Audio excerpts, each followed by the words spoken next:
Trump ha suspendido esas sanciones a Colombia tras llegar a un acuerdo sobre los 2 vuelos con ciudadanos deportados. Sandra. Se pone así fin a la primera crisis diplomática de la nueva era Trump. En este caso amenazaba con, por ejemplo, aranceles del 25% que podrían llegar hasta el 50% para productos colombianos. Y todo porque Gustavo Petro, el presidente colombiano, se había negado a aceptar 2 aviones con colombianos deportados, argumentando que se les estaba dando un trato de delincuentes. Ha sido el gobierno norteamericano el que ha confirmado a través de un comunicado que se suspendían finalmente todas estas sanciones tras aceptar el gobierno de Gustavo Petro todos los términos del acuerdo. Desde el gobierno colombiano, su ministro de Exteriores asegura que esto ha sido un impasse con el gobierno de Trump y anuncia que el gobierno colombiano va a viajar en los próximos días a Washington. El origen del conflicto está en 2 vuelos como estos con colombianos deportados desde Estados Unidos a su país de origen, aviones que el presidente de Colombia ha rechazado. Si los deportan de otro país, tienen que recibirlos acá porque este es el país de ellos. Gustavo Petro se justificaba alegando que estos ciudadanos eran tratados como delincuentes y pedía que volaran en aviones civiles con un trato digno. Ofrecía incluso su avión presidencial. Trump respondía con amenazas. Impondría aranceles del 25% y de hasta el 50% para todos los productos colombianos. No emitirían visas en el consulado en Bogotá y tampoco podrían entrar en Estados Unidos funcionarios del gobierno de Petro. El señor Petro debe pensar mejor con cabeza fría, no tanto ideológicamente, sino qué nos conviene como país. Lo que va a hacer es detener completamente el comercio de nosotros como colombianos ante los Estados Unidos, o sea, nos va a perjudicar completamente. A las intimidaciones norteamericanas, primero el presidente colombiano respondía con la misma moneda. También aranceles del 25% a las importaciones estadounidenses. Pero horas más tarde, según la Casa Blanca, Colombia ha terminado aceptando sus términos sobre deportaciones y el gobierno colombiano ha anunciado próximas reuniones diplomáticas. Hemos superado el impasse con el gobierno de los Estados Unidos. El gobierno de Colombia tiene dispuesto el avión presidencial para facilitar el retorno de los connacionales. En X, Petro sí que desafiaba a un Donald Trump que ha empezado su mandato sin tregua para los migrantes. Si estás en el país ilegalmente, tienes un problema, ha dicho Tom Homan, el llamado zar de la frontera del gobierno Trump. Imágenes como estas se repiten en las últimas horas, redadas de los servicios de inmigración que los republicanos defienden bajo el argumento de la seguridad. Aquí hay varios puntos importantes a mencionar de lo que hubiese sido o lo que ha sido la crisis diplomática más importante, según se dice, en la historia entre Colombia y Estados Unidos. La prioridad de los gobernantes tiene que ser el bienestar de su pueblo. Por eso es evidente que lo hecho por Donald Trump en este caso es totalmente acertado. Está priorizando a su gente. Todo lo contrario a lo realizado por Gustavo Petro, quien pensó que iba a entrar en una discusión que podía ganar. Pensó que entraba en una pelea en la que tenía cartas a favor, pero esta se demostró no ser la realidad. Pero no es algo de lo que nos deberíamos extrañar. La experiencia previa de Gustavo Petro antes de ser presidente fue únicamente ser guerrillero y ser oposición. En el primero de los casos, los problemas los solucionaba a través de la violencia, a través del asesinato, a través del secuestro. Por eso hoy en día no extraña que justamente el terrorismo se haya tomado otra vez el poder en el país. Y como oposición, la estrategia que él usaba para destacar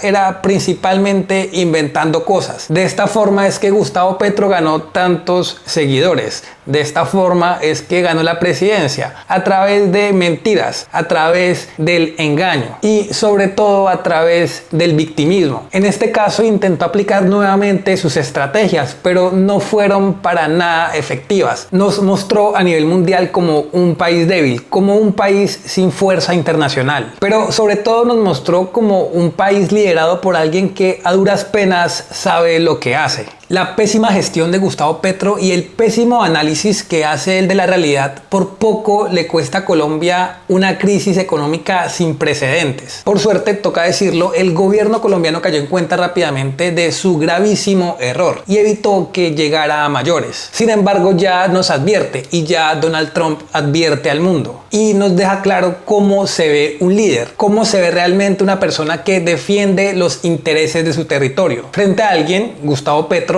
que los últimos años lo único que ha hecho ha sido destruir el país, destruir la seguridad, destruir la economía, porque eso es básicamente lo que hace la izquierda de forma repetida y sistemática. Esto ya todos lo sabemos y bastantes ejemplos hemos tenido en la región. Y a su vez, por el contrario, cómo los gobiernos de derecha han sabido empezar a llevarle prosperidad a sus territorios, como son el caso de Argentina y El Salvador, y próximamente nos daremos cuenta también de esto en Estados Unidos, un país que a nivel migratorio, así como a nivel de seguridad, en los últimos años iba en decadencia, y asimismo como con Biden habían perdido respeto internacional, un respeto que en cuestión de una semana han recuperado rápidamente. Y por el contrario, lo que nos encontramos en Colombia es con un presidente que delira, un presidente que no tiene los pies puestos en la realidad y muestra una y otra vez que la presidencia del país sin duda le quedó demasiado grande, y la gente lo sabe, la gente es consciente de esta realidad, salvo sus fanáticos más extremos o aquellos que el mismo gobierno paga para que hablen bien de él. De resto, todos sabemos que Gustavo Petro ha sido un presidente que lo único que ha hecho hasta ahora es hacerle daño al país, que no ha representado ningún beneficio para la ciudadanía, y que en esta pequeña batalla que tuvo contra Estados Unidos quedó como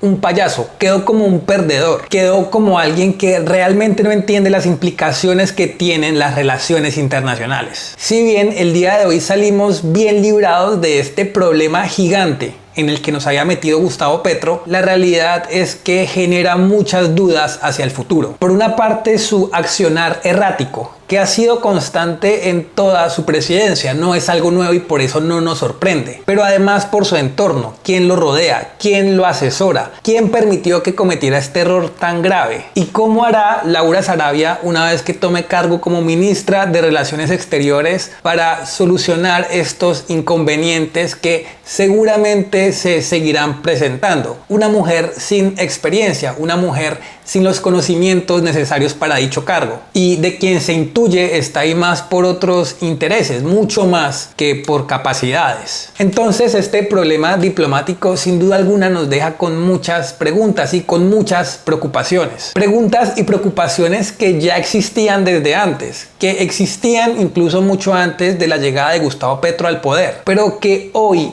muestran más que nunca el real riesgo que implican para la ciudadanía, para Colombia, para la economía. Porque aunque si bien pareciera muchas veces que Gustavo Petro no puede hacer sus errores más grandes, que sus escándalos y sus accionarios erráticos no podrían hacerle más daño al país, la realidad nos muestra que cada vez le hace más daño al país. En términos de seguridad, en términos de economía, en términos diplomáticos, ¿hasta cuándo tendremos que soportar todo el daño que este personaje le ha hecho al país? ¿Tendremos que esperar hasta unas próximas elecciones? ¿No será demasiado tiempo? Este fue el video de hoy. Si les gustó, no olviden dejar un like, compartir y suscribirse, y nos veremos en una próxima ocasión. Chau.